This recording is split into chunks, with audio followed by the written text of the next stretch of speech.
Hey guys, MultiClassicGamer here, welcome you back to more Let's Play Crash Bandicoot, The Wrath of Cortex. In the previous episode, we took on, we took on Coral Canyon and, God, I'm not going to remember these levels, Wuthering Heights, yeah, sorry.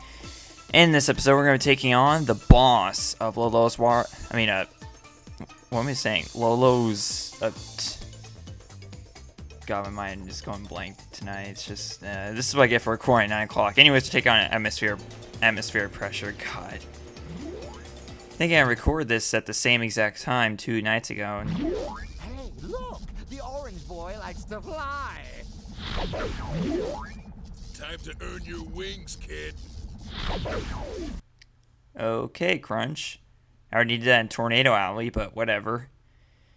And the funny thing is that you're actually flying in the same exact aircraft you use in Tornado Alley. So this is going to be quite interesting. Because, well, basically, in this boss fight, you're going to be flying, essentially, in the same aircraft you use in Tornado Alley. And basically, you're chasing Crunch, and he's obviously gotten really big since the last boss fight. And you basically have to avoid his moves, but at the same time, here's the thing. In order to deal damage to Crunch, you have to...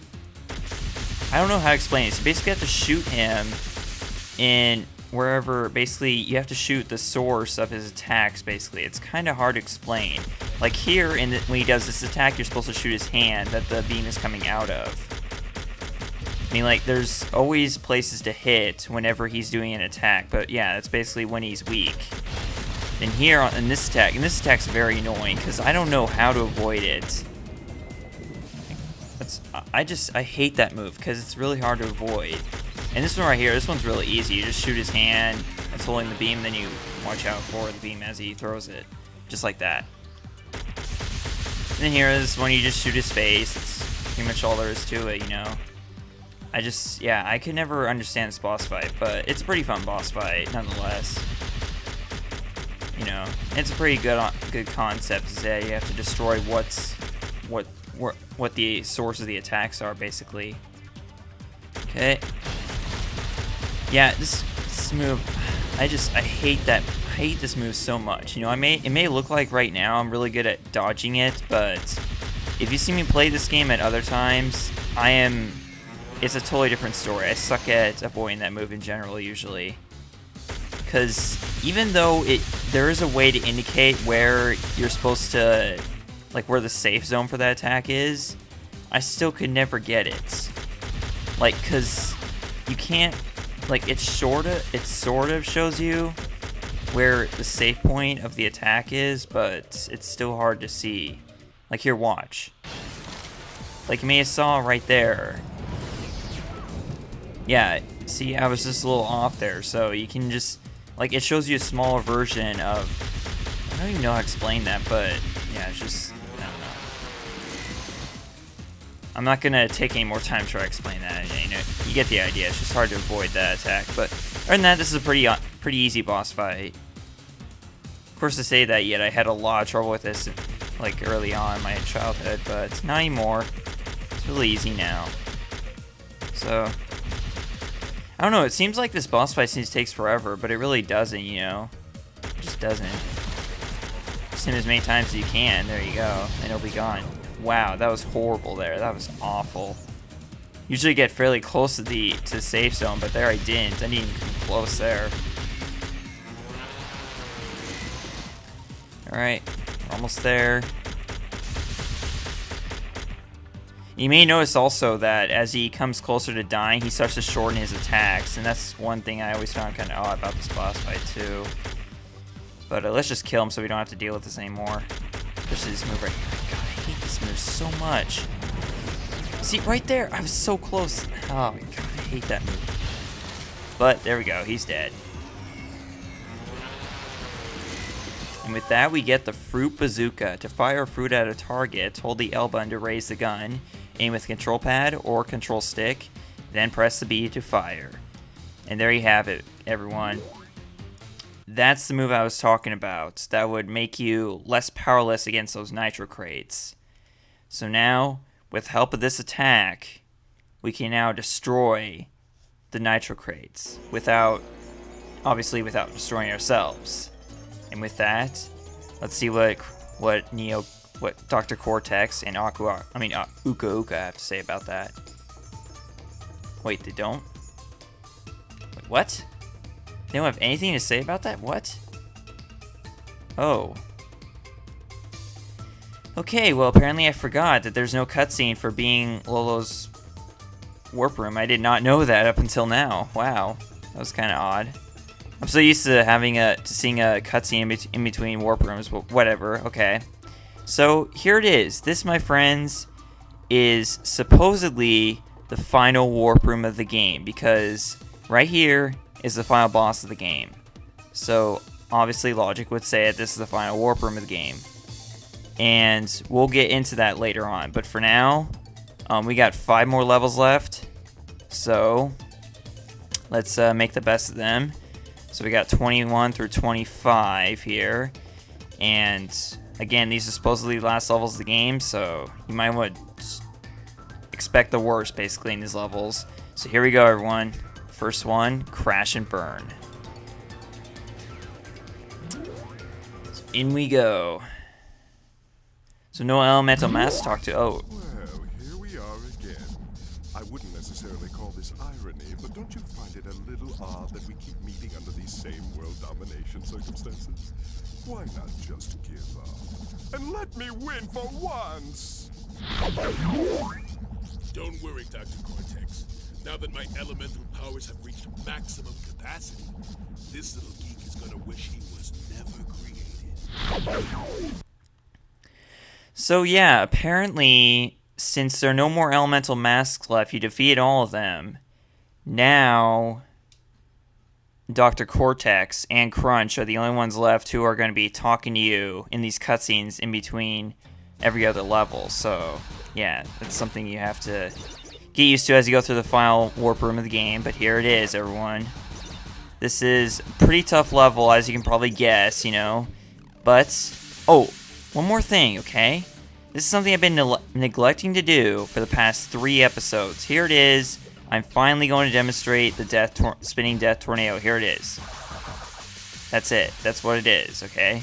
You just simply tap the B button over and over again. That's what it does. So, it's pretty useful. Obviously a huge improvement over the original tornado spin you had before. But, but yeah, and on top of that, we now have this bazooka here that shoots Wumpa fruit and destroys crates for us, especially nitro crates. We got some nitro crates up ahead we can use them on. And look, we got monkeys carrying bananas, which I always found kind of odd. Something about these, I don't know, something about these monkeys is kind of weird. I'm gonna watch out because they'll actually try to hit you with their bananas, I suppose. I don't know why hitting someone with bananas would be a good way of attacking, but I don't know. Alright, so here, this is what I love doing right here, is being able to destroy these stupid nitro crates. Alright, so let's destroy this one. Here we go, okay. And now we move on. We move on. I don't know why I said it like that. But there we go, first checkpoint. And here we're going to be encountering lava for the first time this level. There's actually a lot of lava in this level because I'm guessing it supposedly takes place in some jungle somewhere where a volcano's erupting, so that's why that would explain all the lava everywhere. And music's pretty cool, you know, it's kind of jungle-y themed basically. And it's pretty intense too. Okay. More lava. And, oh yeah, by the way, these birds right here, these birds literally commit suicide just to do damage on you.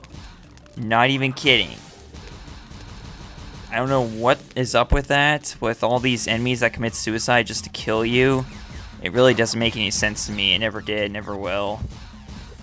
You know, now we're seeing that more and more as we get closer and closer to the end of the game here. Of course, I say that, yet we're not even 50% of the game, technically. It's what it says on the percentage thing for my file, apparently. I think right now we're at 39%, so we're not even close well, I cannot say yet that we're close to getting 100%, or actually not even close to 50%, actually. But what we are close to is the final boss of the game. That's one thing's for sure. So, possibly within the next few episodes, you guys might be seeing me take on the final boss of this game. Hopefully, I don't know. I doubt it though, since well, we'll get into why later. Anyways, so thanks to the bazooka move, it actually makes these things a lot easier. These bonus areas. I mean, of course, you still don't want to die. That's for sure. But there we go. We got all 44 crates, and we got 3 extra lives. And look at this. We now have 99 lives, and as you can probably guess, you cannot go any higher than 99 lives in this game. It's basically just like Mario games, in that sense, I suppose. Again, I don't know why I compare these games to Mario games, because they're not supposed to be anything like Mario games. But, you know, there are still some similarities you can make between the two series. Very tiny similarities, but still, like, big enough to be, I guess, noticeable, supposedly. I don't know.